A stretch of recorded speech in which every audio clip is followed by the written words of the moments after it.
예수님, 보는 TV 집사 파더입니다. 오늘 일독서는 사도행전의 말씀 5장 17절에서 시작됩니다. 예수님께서 돌아가시고 사도들은 본격적으로 그리스도를 알리는 데 집중합니다. 사도들을 통해서 예수님의 말씀이 전해지고 또한 성령의 힘으로 여러 기적들이 일어나게 됩니다. 이러한 일들은 사회적인 혼란을 야기시킵니다. 그 이유는 이스라엘은 정치적으로는 로마의 지배를 받고 있었고, 로마는 이스라엘 사람들에게 종교가 지닌 의미가 무엇인지를 알았기 때문에 그들의 종교를 암묵적으로 인정해주고 있었습니다.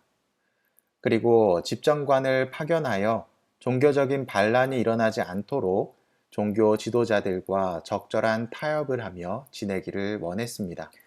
그런데 예수님의 활동은 종교 지도자들의 입지를 침범하는 행동이었고, 대사제들과 사두가이파, 바리사이파와 같은 인물들에게는 자신이 누리고 있는 입지를 잃게 만들 수도 있는 종교적 혼란을 일으킨 인물이었습니다.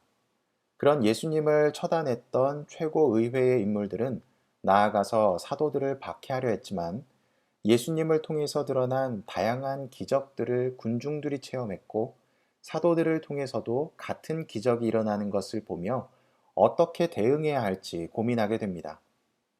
그래서 오늘 일독서에서 사도들을 감옥에 가두는 내용이 이러한 배경에서 나오는 것입니다.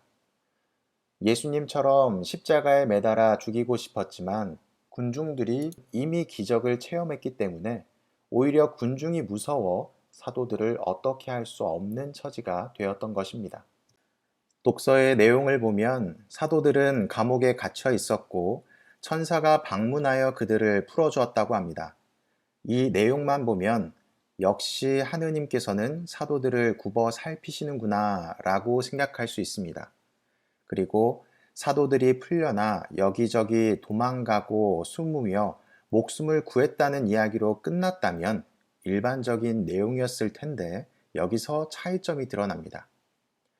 사도들은 풀려났지만 다른 곳으로 도망간 것이 아니라 오히려 가장 중심부이며 사람들의 왕래가 많았던 성전에서 다시 가르치기 시작합니다. 다시 잡히기 쉬운 장소였던 그곳에서 가르치기 시작했지만 최고의회 사람들은 사도들을 쉽게 대하지 못합니다. 그 이유는 그들의 말씀에서 나오는 힘이 군중들을 일깨웠고, 그 힘은 최고의회 사람들이 사도들을 좌지우지할 수 없게 바꾸었기 때문입니다. 저는 이 부분이 하느님의 오묘하신 섭리가 아닌가 생각됩니다. 가장 약한 것으로 강함을 드러내시고 고통과 절망 속에서 희망을 찾게 만드시는 그분의 섭리가 녹아있다고 생각됩니다. 그렇기 때문에 우리가 불합리하고 이해되지 않는 상황에서도 하느님을 믿어야 하는 이유가 여기에 있습니다. 이성적으로 바라볼 때 다시 군중들에게 가서 가르침을 준다는 것은 죽음을 부르는 행위였지만 그 행위가 오히려 그들을 지키는 결과를 만들었기 때문입니다. 오늘 복음에서도 같은 이야기를 하십니다. 하느님께서는 인간을 너무나 사랑하셔서 자신의 외아들을 세상에 보내셨고 그 외아들을 믿는 이들에게 영원한 생명을 마련해 주신다고 하셨습니다. 믿는 이들은 심판받지 않고 구원을 얻게 된다는 말씀을 하시는데 여기서 심판은 죽음을 의미합니다. 교리적으로 보면 죽음 이후에 우리는 공심판과 사심판을 받게 됩니다. 따라서 심판은 죽음을 상징한다고 볼 수 있습니다. 그런데 심판을 받지 않고 구원을 얻는다는 것은 죽지 않고 생명을 얻는다는 것이고, 생명을 얻는다는 것은 구원을 받는다는 의미와 같게 해석할 수 있을 것 같습니다. 하느님 때문에 고통과 시련을 겪는다 하여도 하느님께서는 그것을 발판 삼아 다른 방법으로 우리를 이끌어 주십니다.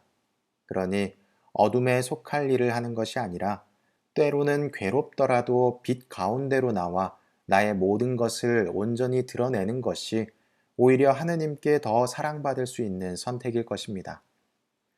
우리는 매 순간 어떤 선택을 하며 빛과 어둠 중에 어느 곳에 머무를지 고민해 봅시다.